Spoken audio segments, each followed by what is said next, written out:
हम और करते हैं फिर यूनियन बैंक। एक बार यूनियन बैंक चेक करोगे आप आदित्य?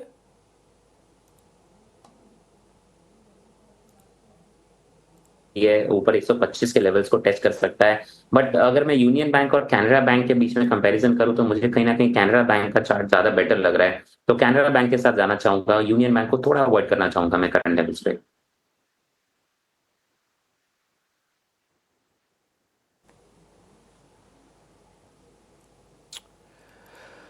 ठीक है। देखिए, बहुत ज़्यादा स्टॉक्स मैं पूछूंगा नहीं। मैं आपको सच्ची बताऊं, मेरे पास स्टॉक्स नहीं है पूछने के लिए। मैं पूछूंगा तो मार्केट इतना वॉलेटाइल है, 22.5 के विक्स की हमको तो आदत नहीं है झेलने की, और ना मेरे को लगता आप सबको भी होगी। इसलिए जो है उसी को शांति से बना के रखिए। फिर भी मैं इक्का दुक्का शेयर जहाँ पे मैक्सिमम टू मैक्सिमम फिल्टर्स लगा के उस चीज़ को आंका जा सकता है, देखा जा सकता है, मैं सिर्फ वही वही पूछ के आपके सामने रखने की कोशिश कर रहा हूँ। लॉन्ग साइड पे भी कुछ शेयर्स हैं जहाँ पर आज पोजीशनिंग थोड़ी ठीक बनी है as compared to the market fall, वो भी आपको दिखाता हूँ मैं। क्वालिटी फैक्टर को अगर ध्यान में रखें, फर्टिलाइजर स्टॉक्स पर इस वक्त और एग्री रिलेटेड सेक्टर पर मॉनसून से पहले नजर होनी चाहिए। जी बिल्कुल मानसी, राइटली पॉइंटेड आउट की सीजनैलिटी फैक्टर्स के वजह से एक क्वार्टर जो है काफी पॉजिटिव रहता है इन स्टॉक्स और रिलेटेड काउंटर्स के लिए।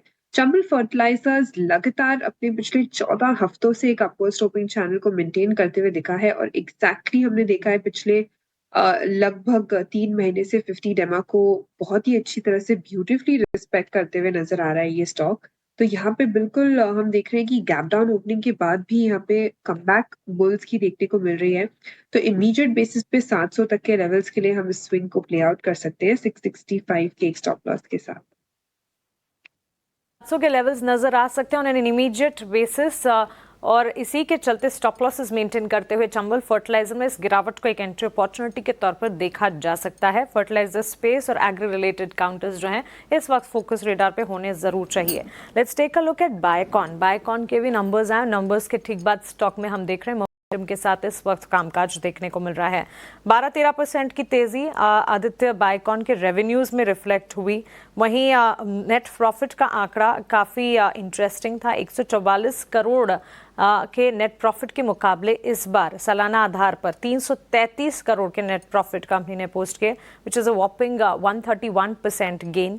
और मार्जिन जो हैं वो स्टेबली कहे जाएंगे, 24-25% पर रहे हैं। बायकॉन के स्टॉक प्राइस पर आपकी राय क्या होगी? मानसिक खरीदारी करके चलनी चाहिए। स्टॉक एक बार 350 के लेवल को बिल्कुल टेस्ट करना चाहिए। यहाँ पे कंसोलिडेशन हो रहा है स्टॉक में 350 से लेके 320 के बीच में। तो मुझे लग रहा है ये लोअर एंड से एक जो रिवर्सल आई है ये 350 को टेस्ट करेगा स्टॉक। तो बिल्कुल करंट लेवल्स पे खरीदारी की सलाह रहेगी। बायोकॉन के स्टॉक में 330 का स्टॉप लॉस लगा है और 350 का टारगेट लगा है। 350 के ऊपर अगर स्टॉक सस्टेन करता है तो फिर आप इसमें बने रह सकते हैं 365 के टारगेट्स के लिए। बट करंट लेवल्स पे खरीदारी करें तो 350 का टारगेट लगा है, 330 का स्टॉप लॉस लगा है और 350 के ऊपर 365 टारगेट्स।